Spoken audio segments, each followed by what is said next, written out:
What's up, Fearless Nation? Francis Ngannou wants to fight Anthony Joshua. Francis Ngannou wants to move into boxing, and I think that'd be a great fit for him. You know, with that punching power, there's a lot of guys he can stop, and he's always in shape, always in shape. When have you ever seen Francis Ngannou out of shape? The dude's 260, and he's chiseled. Chiseled. I mean, I used to think Junior Dos Santos, who's my favorite UFC fighter back in the days, I'm like, all he does is knock people out and has fast hands. Why is he not in boxing? And then I saw him do a kick and knock out, what's the Super Samoan, what's his name? Mark Hunt. Knocked him out with a kick. Seemed to like nick him, but I guess it did some damage. But anyway, I think Francis Ngannou, you know, with the right training, I've seen him working with Teddy Atlas. I think he can be a great boxer. Not ready for AJ though. Not yet. AJ's got too many punches. I don't think Francis would know how to defend himself. He kind of keeps his hands far apart, and you know AJ's favorite punch is that uppercut. So if that uppercut hits, could be a short night for Ngannou. So if he's gonna go into boxing, I recommend that he starts at the lower level and, you know, makes his way up. You know, this ain't the UFC. Boxing is a whole different ball game. And I know people, the famous saying is people like to say styles make fights. And I think it's more hearts make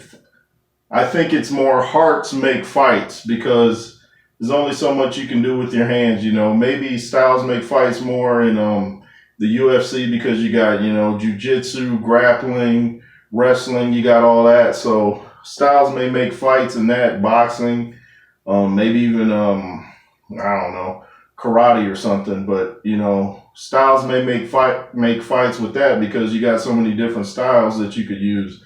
But in boxing, there's only so much you can do with your hands. So it really comes down to will, determination, which people call heart. So Francis Ngannou definitely doesn't have a shortage of heart, but AJ's got heart and he's got skill to back it up. Who are some guys I think Ngannou could give problems to? Maybe after a couple fights, maybe F.A. Ajagba, because he's pretty robotic and hasn't seemed to really improve, in my opinion. He seems to be the same guy he is now as he was, you know, like a year or two ago. Especially with Ronnie Shields leaving, you know. But sometimes you need a change in your camp. But I remember Stipe was saying he wanted to fight, I believe, Fury or Joshua. And he used to be a Golden Gloves fighter, but Golden Gloves is a big difference from the pro level. But, you know, I think they could do good. There's some guys that Ngannou can definitely knock out. He would give Chisora a tough time, you know, once he's had a couple fights. He'd give probably Dillian White a tough time, but people like Andrew Ruiz, Anthony Joshua, Tyson Fury, even Deontay Wilder, man, that'd be a great fight. Oh, yeah, and I got a song for you, Deontay. Are you ever gonna box again? Tyson Fury, check your chin. Thank you. Thank you. Yeah, skills. I know you wish you could do it, but, you know, if you practice, you know, you might be able to compete with me. But anyway, where you at, Deontay? You got to fight somebody, man. It's been over a year. You know, are you waiting for the winner of Ruiz, Areola? You already fought Areola, and I can pretty much guarantee Andrew Ruiz is going to win, especially in the shape that he's in. This dude, people used to say he didn't have good foot movement, but I just watched him today. Not only did he have great feet movement and placement, he was moving his head well. So if he's moving his head well and coming with those short punches, woo, he's going to be tough to handle for any heavyweight, He'll be tough to handle for Anthony Joshua again. He'll be tough to handle for Fury. Fury's best bet would be to keep him at bay, you know, with that reach. And speaking of Tyson Fury, have you seen the weight loss this guy has? You can even see it in his face. I mean, is that the best strategy going in with the big puncher like AJ? Shouldn't he kind of use the same strategy he used with Wilder, you know, trying to use that weight and, you know, punch harder? Like, do you really want a weight loss against a puncher like AJ?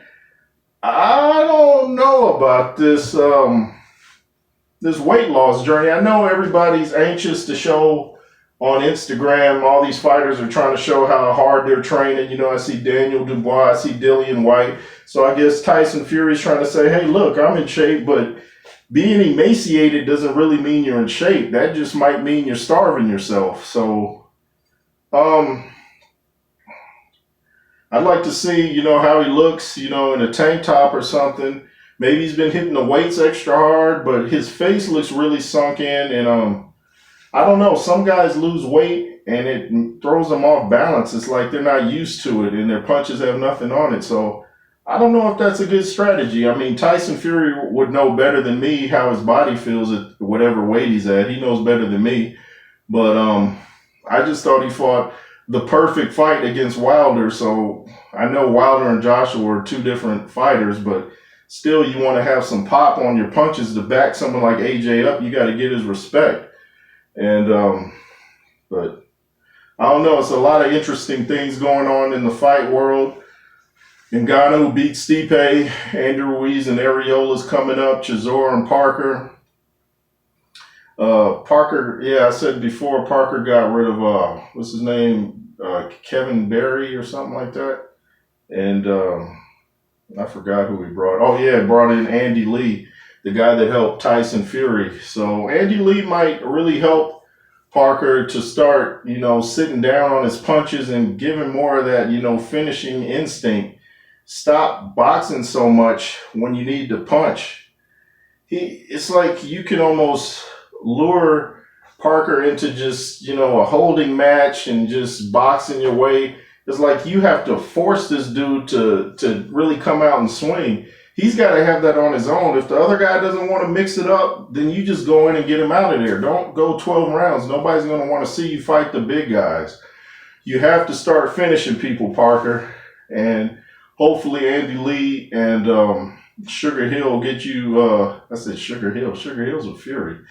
But hopefully Andy Lee will get you to sit down on your punches. Maybe you should bring in Sugar Hill. You saw how he helped Tyson Fury to sit down on his punches and use his weight against Deontay.